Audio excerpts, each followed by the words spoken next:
Oke, assalamualaikum warahmatullahi wabarakatuh dan selamat pagi.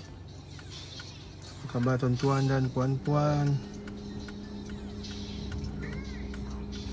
Oke, selamat bersarapan untuk those yang tengah bersarapan. So hari ini hari Minggu, hari Ahad 7 hari bulan 8 2022. Okey, hari ini pasaran saham tutup, Sabtu dan Ahad tutup. So pasaran akan start balik esok lah. So hari ini saya nak share sikit lah 5 tips untuk trade dengan tenang di pasaran saham. Terlebih dahulu kita tunggu dulu lah rakan-rakan, sahabat-sahabat untuk masuk dulu dan baru kita start lah. Kita tunggu few minutes lah.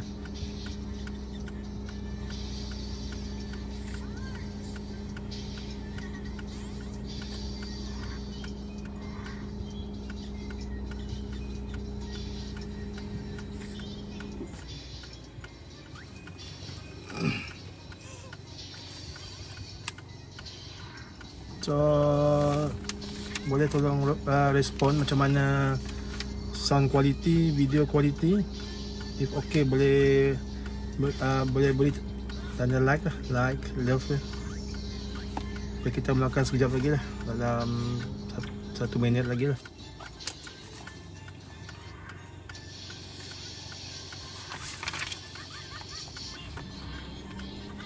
So far di Bandar Bintulu cuaca semuanya okey, panas, cantik. Langit pun okey, so far everything okey lah, alhamdulillah.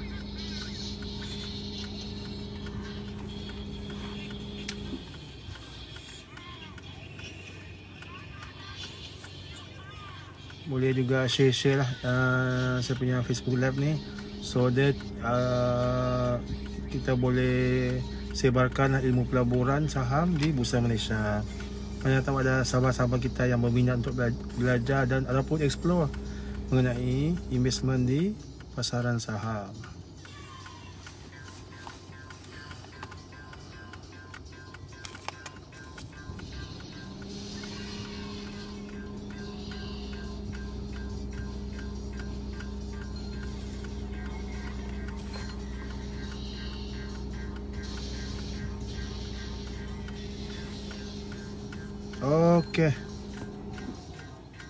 Okey, saya nak mulakan perkongsian pada pagi inilah 5 tips trade dengan tenang di pasaran Bursa Malaysia.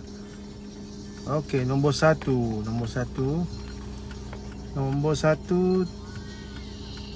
tipsnya adalah tips trade dengan hanya menggunakan duit lebihan saja, which is tolong jangan gunakan duit kecemasan, duit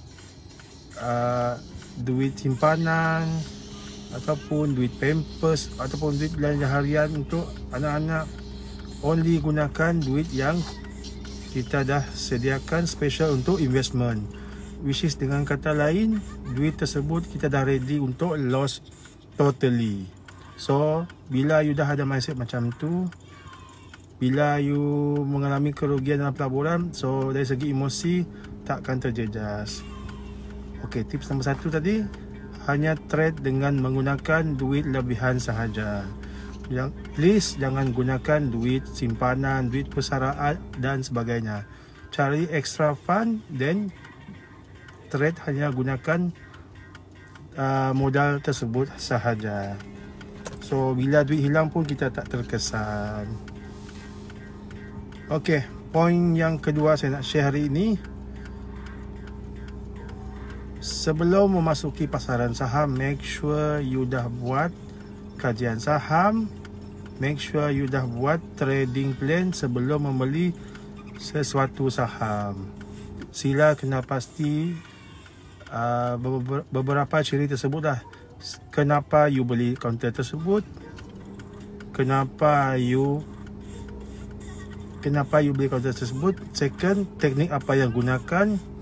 Okey, berapa price entry and apa nak buat bila dah untung, which is take profit. Bila you nak take profit, sama ada you nak take profit dekat assistant ke, ataupun you more to buy percentage. Sebab ada setengah orang dia nak ambil take profit 5%, buy percentage lah 10%, and at the same time dia, if berlaku kerugian, dia just he's willing to lose 5%, 10% dan sebagainya. And make sure bila you dah clear position ataupun dah jual sesuatu saham, you know, you dah tahu dengan jelas kenapa you jual. Sebagai contoh, jika you gunakan teknik, contoh you beli teknik buy on support, which is you dah masuk harga terendah based on candlestick ataupun support. So bila berlaku kejatuhan, then you clear the position lah. So make sure you tulis dalam you punya trading journal ataupun buku, catatkan dan rekodkan sebab kenapa you jual. Okay, you list down lah sebab apa beli, entry price, take profit price, kenapa beli dan kenapa jual. So bila you dah buat macam tu for every trade, this one can make your trading more systematic dan lebih tersusun. Sebab kita dalam trading ni kita sebaik-baiknya kita nak trade dengan tenang, simple, jangan complicated kan trading kita. Sebab kita nak buat banyak lagi trading lepas ni kan, berpuluh beratus trading, and even with the bigger capital, duit lebih besar. So kita as for me, I akan choose teknik dan sistem yang lebih tenang. Okay, saya dah share 2 tips kali ini. Nombor 1 tadi, trade hanya menggunakan duit lebihan sahaja. Second, buat trading plan sebelum enter the market. Okay, yang ketiga saya nak share, jangan beli terlampau banyak counter pada satu-satu masa. Kadang-kadang yang newbie trader yang baru nak join dalam saham ni, kadang-kadang bila kita tengok portfolio mereka, kadang-kadang mereka beli sampai 7-8 counter at the same time. This one is nothing wrong, tapi kenapa saya galakkan, even myself also, maximum saya beli counter only 2 counter at the same time. Kenapa saya pilih 2? Sebab satu, mudah untuk monitoring. Second, money management. So bila saham tersebut berlaku retracement ataupun harga dia jatuh, kita boleh buat average down. So let's say kalau you dah beli sampai 7 ataupun 8 counter at the same time, and ditakdirkan semua 7 atau 8 counter tersebut mengalami kerugian, so in term of emotion memang akan terganggu. So make sure you for even myself, I akan advise maximum counter you beli hanyalah 2 counter at the same time, ataupun sebenarnya beli satu pun dah cukup sebab kita masih baru dalam pelaburan. So fokus pada yang satu aja, fokus pada yang satu, dan gunakan modal yang jangan terlampau besar. Contohnya you ada modal contoh RM2,000, you gunakanlah RM1,000 dulu untuk familiar dengan market. Okay, so far saya dah kongsikan 3 tips trade dengan tenang di pasaran saham di Bursa Malaysia. Okay, saya repeat balik. Nombor 1, trade hanya menggunakan duit lebihan sahaja. Jangan gunakan duit ICNA, whatever lah, duit emergency fund, duit persaraan dan sebagainya. Please gunakan duit lebihan sahaja. Nombor 2, buat trading plan before enter the market, and jangan lupa buat kajian saham sebelum enter the market. Okay, especially malam sebelum you enter the market lah. Contoh, you dah aim satu-satu counter, you tengok dekat charting, counter ni ada discount. So malam tu sebelum enter market, you buat kajian lah. Adakah you punya entry tu acceptable or not? Okay, bila you dah yakin dengan you punya decision, buat your trading plan. That's all, simple. Nombor 3, jangan beli terlampau banyak counter at the same time. Why? Because senang untuk monitoring, and in term of money management sangatlah digalakkan you beli pada amount yang kecil. Even myself, my recommendation, the max counter I akan beli hanyalah 2 at the same time. Okay, nombor 4, poin yang keempat yang saya nak share. Okay, bila you dah capai you punya take profit price pada bulan tersebut, okay, let's say even myself, I only want 2% profit every month. Sebab my personal return or investment target every year is hanyalah 24% setahun. So for me, 2% per month is enough already. So bila you dah capai 2% ROI tersebut, stop the trade, tapi keep on monitoring the market. Boleh juga tengok-tengok, mana tahu ada peluang lain. Tapi even myself, 2% per month is enough. So 2 times 12 is 24. So is achievable, dan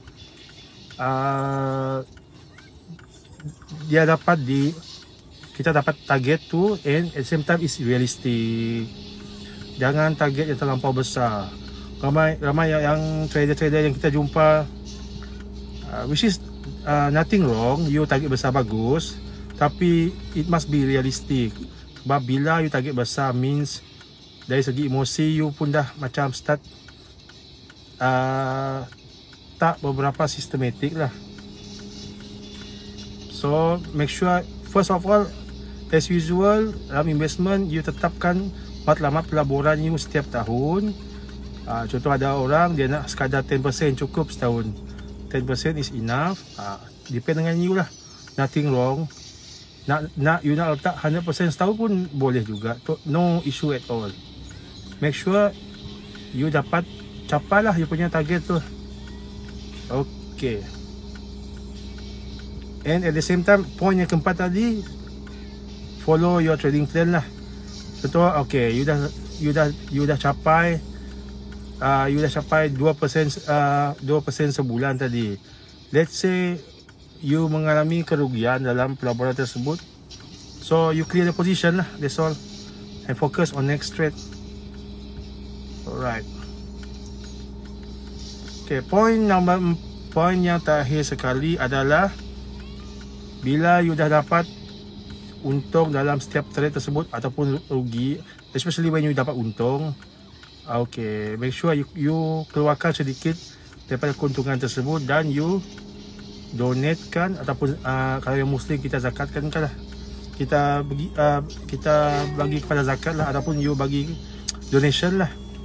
Even myself, I practicekan out of profit, I akan allocatekan 2.5% untuk zakat. That's all. You boleh beri kepada siapa-siapa yang memerlukan lah. That's all. So that InsyaAllah rezeki yang kita dapat tu akan lebih rezeki yang kita akan dapat tu kita akan lebih barakah lah. Itu sajalah. Okay, so far kita tengok siapa yang tengah online. Okay, 2 orang. Okay, Assalamualaikum Tuan Taha. Okay, Tuan Taha Dijah. Okay, Cikgu, selain technical analysis, ada apa juga yang perlu kita lihat dalam saham ni? Even for okay, good question. Okay, for me, first kali I akan okay lah, sebelum you nak beli kan, first kali of course lah you kena study fundamental lah. Okay, let's say you tengok you dah based on apa yang ilmu yang you ada, you study counter tersebut in term of fundamental, then segala quarter result, dividend, apa lagi, dia punya shareholder pun banyak, fund manager contoh. Okay, in term of fundamental pass sudah. Okay, then you move on lah to the next one, which is for me for entry I will use technical analysis sebab senang, systematic. As for myself, I am a trend follower. So I hanya just follow the trend. I don't want to against the trend. So bila trend dia uptrending, so kita just follow lah. And of course, stand by your trading plan as usual. Itu saja. Okay, entry on support, tak kisahlah. Ada orang yang suka entry on support, ada yang suka entry breakout, ada yang suka jenis breakout down trend line, dan macam-macam skill lah. Apa-apa skill semuanya okay. Make sure you know bila nak exit the position. That's all.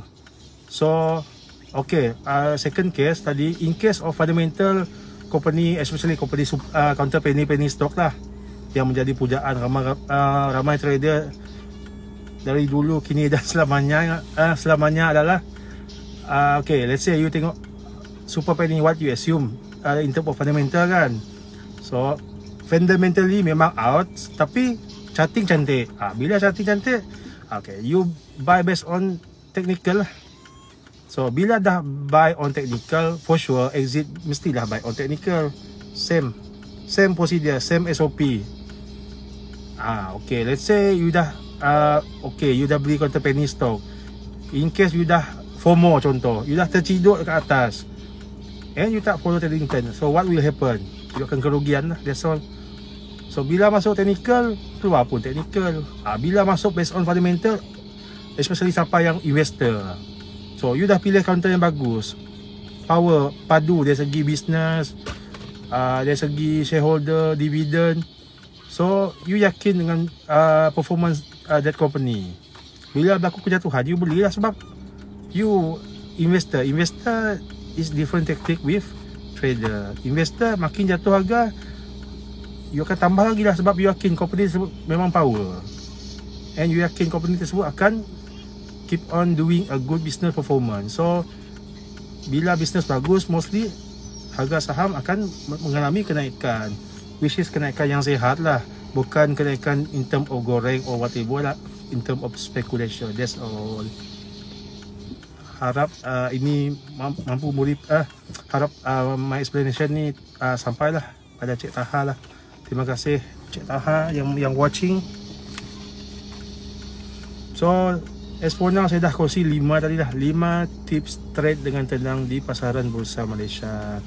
I hope my sharing, this sharing akan memberi sedikit pencerahan lah untuk sahabat-sahabat yang trade di Bursa Malaysia. Okay, sama-sama Cik Taha. Selamat pagi, selamat bersarapan. Cik Taha ni, kita orang sini Cik Taha.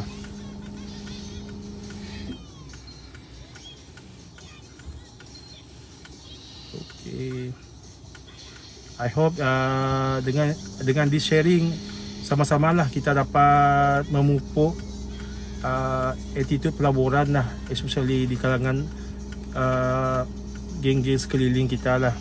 Kita nak wujudkan satu komuniti yang celik pelaburan saham, and kita nak elakkan orang kita dari terjebak dalam skim quick rich scheme, which is skim cepat kaya lah, ataupun cepat kaya lah. In 1000 dapat 30,000 dalam masa 3 jam. Hai, banyak betul scammer sekarang. So bila you dah ada ilmu pelaburan, you boleh sampaikan ilmu pelaburan yang sah dan patuh syariah di Bursa Malaysia dengan sahabat-sahabat lah, dengan keluarga you. And bila you dah ada ilmu pelaburan saham, you boleh invite family you join sekali melabur di Bursa Malaysia. Kan best. Every day we are talking about investment, how to grow capital, how to grow your capital yang sah di sisi undang-undang. And dekat Bursa Malaysia banyak beratus-ratus counter saham yang patuh syariah. So jangan lepaskan peluang. Disclaimer, this is not investment advice, tapi sekadar untuk berkongsi ilmu sahaja. Apa-apa pelaburan membabitkan risiko. You mesti ingat tersebut, okay? Just risiko depend. Ada yang nak low risk, ada yang nak high risk. Saham is high risk. So kalau you jenis high risk taker, even myself, I will go for it. Okay, betul. Orang Sarawak, okay, orang Sarawak, okay. Orang sini kita Betul tu cikgu, kita jadi duta kepada adik kakak dari kena. Betul, correct. Kan banyak sangat scammer sekarang. Scammer yang even scammer yang gunakan muka ustaz dan sebagainya sekarang. Bahaya betul. Hati-hatilah. Senang nak detect. Nak detect scammer ni senang je. Scammer dia akan janjikan pulangan tetap, which is memang tak logik lah. Tak ada pelaburan yang akan menjaminkan keuntungan. Tak ada. Even fund manager yang besar-besar pun, yang mereka dapat bagi pun 5% saja setahun. So, and if somebody datang dengan you menjadikan bulan dan bintang, you kena hati-hati lah. And ada certain case, ada yang saya jumpa juga, ada yang menggunakan nama Bursa Malaysia untuk scammer. Ada juga dia pakai nama Bursa Malaysia untuk mengaburi dia punya klien lah. So you kena hati-hati lah. Ada juga yang saya jumpa tu yang menggunakan nama company yang memang listed dekat bursa as part of mereka punya skim pelaburan lah. Itu, so bila you dah ada ilmu, so you akan safe lah dari skema tersebut lah. Okay, thank you Cik Taha for comment. Okay, I hope my sharing akan memberi manfaat pada orang lain jugalah. Okay, so far tadi saya dah kongsikan 5 tips trade dengan tenang di Bursa Malaysia. Thank you for those yang watching. Okay, again saya nak repeat balik lah 5 point tadi ya. Nombor 1, only trade dengan duit lebihan saja, with idle fund, yang duit yang you tak kisah akan burn bila you lost dalam pelaburan. Second, buat trading plan sebelum you enter the market. Nombor 3, jangan beli terlampau banyak counter at the same time. Nanti palak you, kata orang Sarawak, kelak palak pening kelak. Jangan pening palak. Trade jangan pening palak. Okay, trade dengan tenang. Okay, make sure you senang monitor you punya counter. Maximum for me, I will buy 2 only at the same time. Okay, so that nanti bila indeks kita merah, so banyak beratus-ratus counter tengah bearish. So in term of emotion, you pun terkawal. Okay, yang nombor 4, jangan overtrade lah. Bila you dah capai TP untuk month tersebut, get out from the market. Take your profit and rest. Focus on next month lagi. Okay, you mesti clear you punya mission every year. Contoh every year you nak target contoh 24% contoh. So 2% per month, ataupun you target 12% saja, enough untuk setahun. So you bagilah 12 bagi dengan 12%, so 1% monthly lah. So it's achievable, memang dapat insyaAllah, dengan syarat you follow you punya trading plan. And last sekali, okay, bila dah dapat untung, you boleh donate lah. For me, 2.5% dari profit saya akan donate lah, bagi ke zakat ataupun bagi ke parents dah dan sebagainya. So that kita punya trade insyaAllah akan lebih barakah. Okay, setakat ni dululah perkongsian saya kali ini. Thank you for watching. Thank you Cik Taha. Thank you Frederick. Thank you. I hope my sharing akan memberi manfaat pada orang lain lah. Okay, sekian, terima kasih untuk kali ini. Jumpa lagi dalam next live akan datang. Cikgu kat mana tu? Oh, dekat Bintulu Sarawak. Okay, thank you for watching. Assalamualaikum and take care. Bye bye. Have a great weekend. Bye bye.